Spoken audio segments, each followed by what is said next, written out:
Hello, I am Elder Small, and I'd like to thank you for joining me in this brief session review of Chapter 5, Session 5 of 5, my book, You Deserve More, Chapter 5 entitled Africa, Crucible of Consciousness. For those of you who joined me in Session 4, we briefly talked about the Yoruba tribe, the Akan tribe, and various other spiritual and cultural traditions that have existed on the continent of Africa beyond the modern era for thousands and thousands of years. And so in this session, let me say that Africans embrace life beyond the physical body. They ascribe to traditions that they are galactic travelers and that many intelligent life forms live on other planets and other planets within our solar system and beyond. Both the Zulu and Dogon tribes have referred to themselves as interplanetary travelers. The Zulu currently, they live in South Africa. However, they have myths and traditions, and there is evidence of kinship with the Ethiopian Kemites. Among the Zulu traditions is the belief that they once inhabited Mars and traveled to Earth because war made the planet Mars uninhabitable. Credo Mutwa is a Zulu shaman, teacher, healer, and guardian of tribal traditions. Credo says that the Zulu people came from the stars and that the name Zulu means people of the stars. Their traditions resonate with the oral traditions, myths, and culture of the Dogon tribe. The Dogon people of today live near Timbuktu, not far from the Niger River in Mali, West Africa.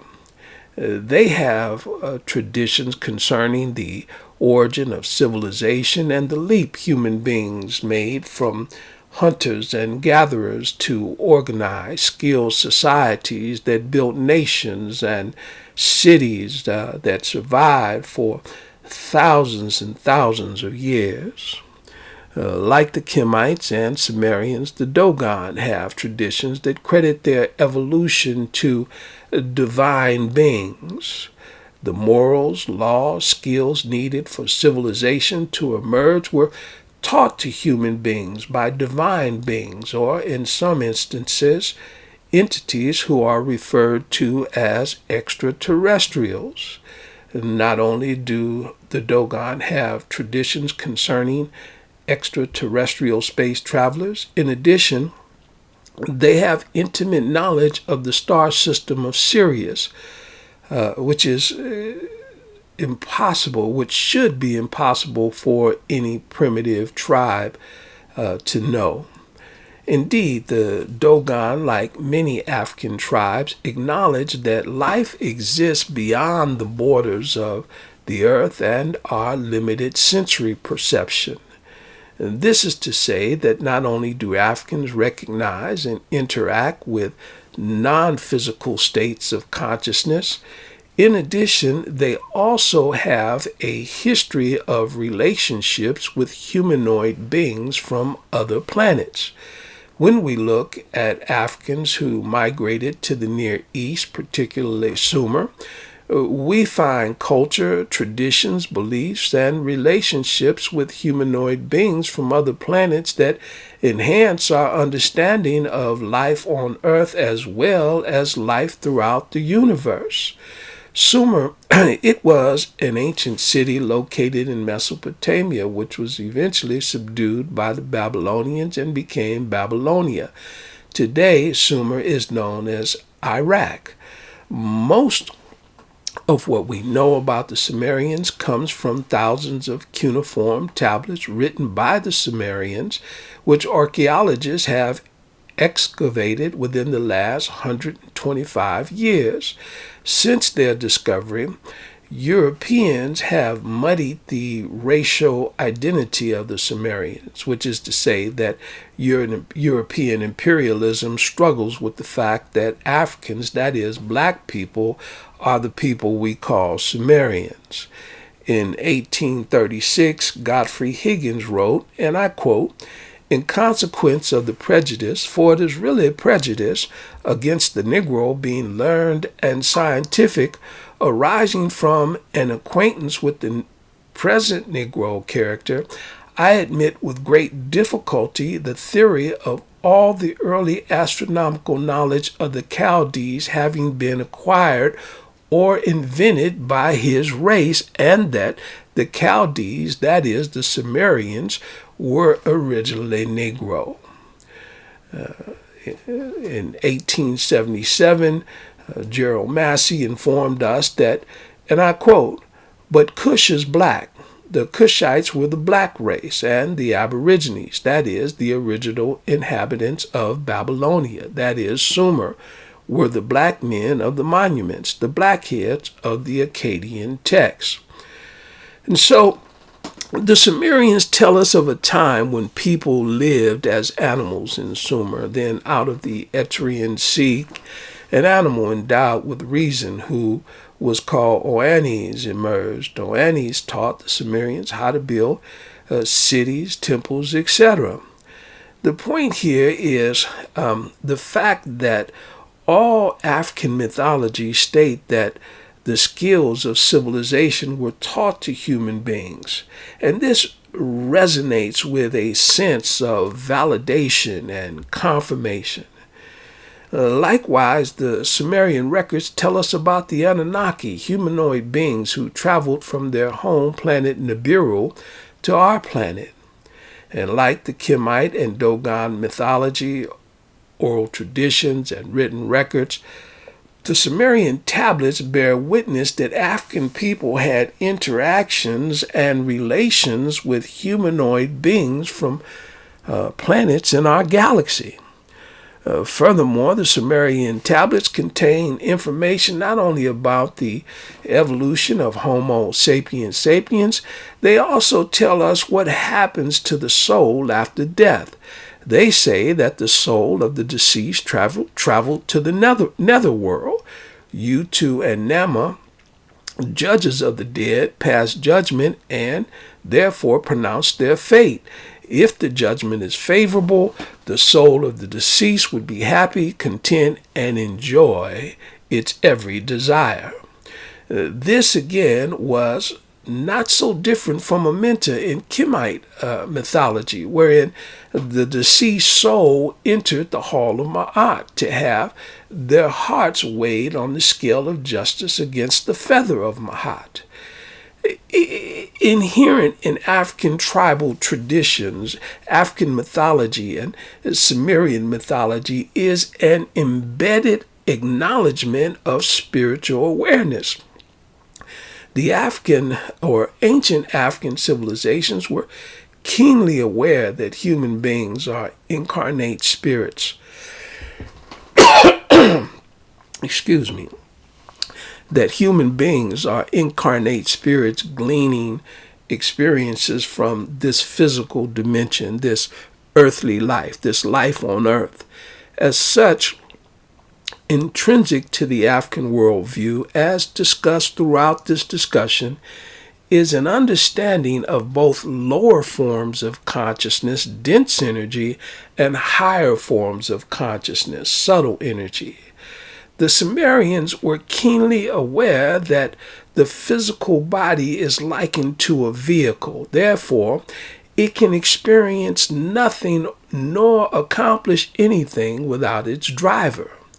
The drivers are culture, tradition, mores, norms, thoughts, passion, desire, karma, etc., all of which are aspects of consciousness.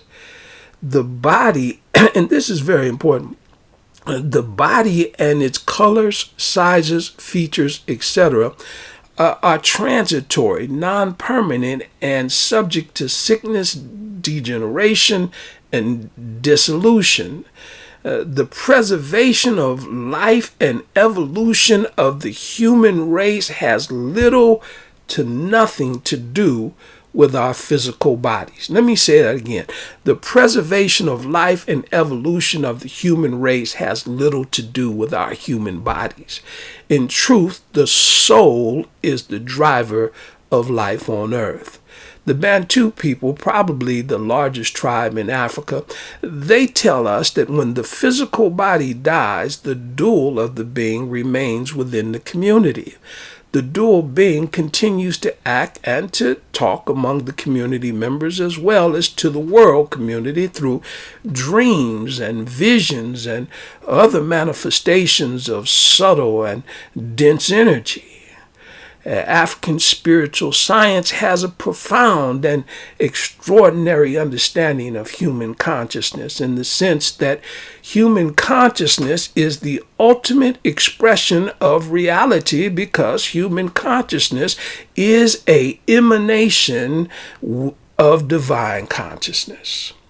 In the African spiritual system, energy, vibration, and frequency are the substrates of reincarnation. African consciousness reincarnates from generation to generation, irrespective of geographical location. Death and rebirth embody what African traditional religions call rites of passage. The Bakongo people of the Congo tell us that life has no end and that life constitutes a cycle in which death is a transition to another mode of being.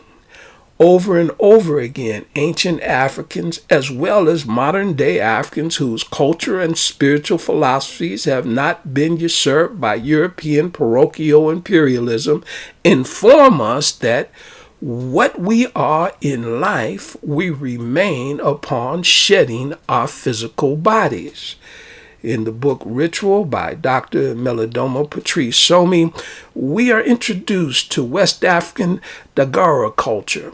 Dr. Somi writes, and I quote, "The ills of the African continent result from the anger of the ancestors as modernism has swept across the country.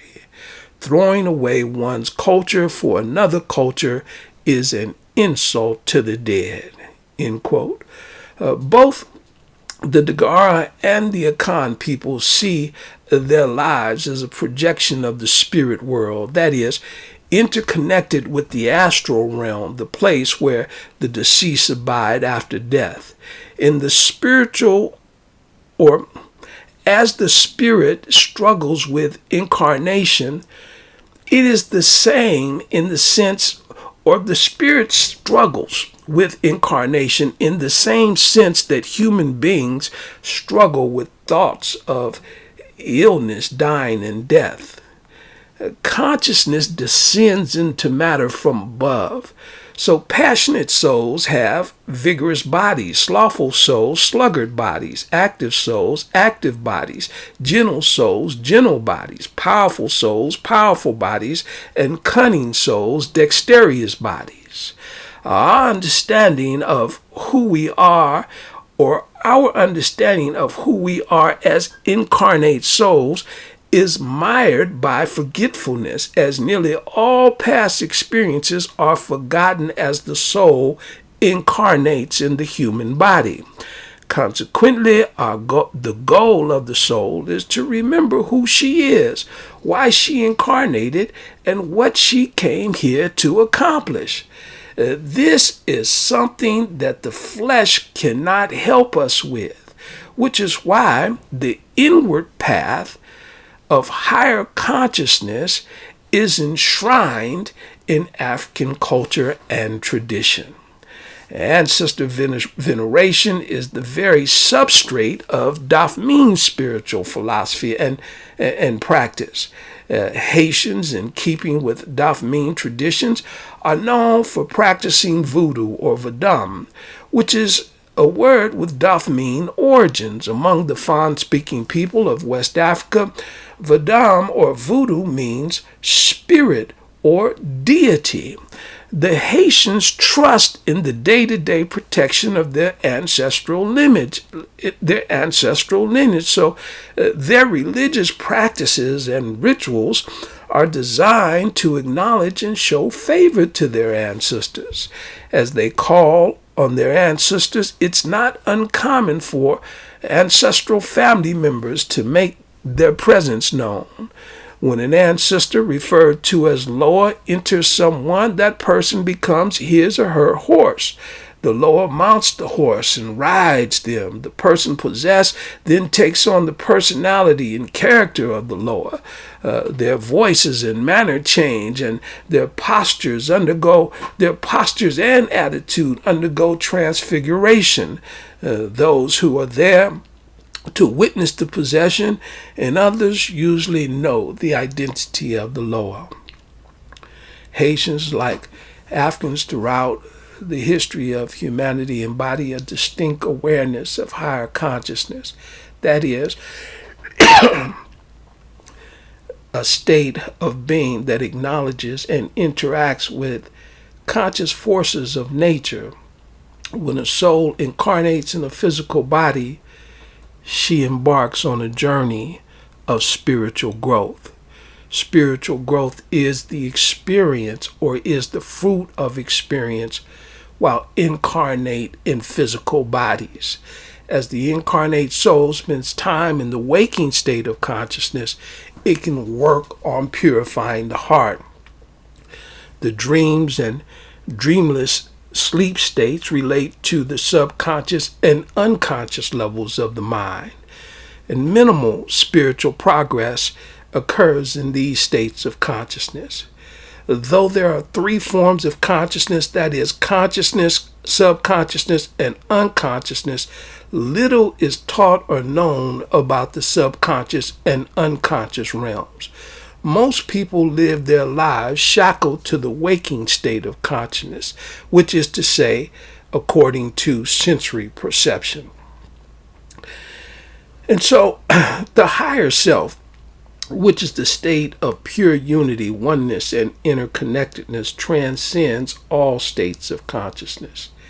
It is, in fact, the gateway to omniscience, the gateway to remember, to know. It's the gateway to harmony with nature, the ancestors, the universe, and divinity. And so I'm going to wrap up chapter 5 there. It's a lot of information in that book. Chapter 5, you deserve more. Pick up a copy if you get a chance. It's worth more than the few dollars you pay for it. As a matter of fact, no money can pay for all the information that's in that book. We'll pick it up in chapter 6 in our next session. Meanwhile, let me say Dua, Hotep, I say, and may you be blessed with the greatest good and supreme intelligence.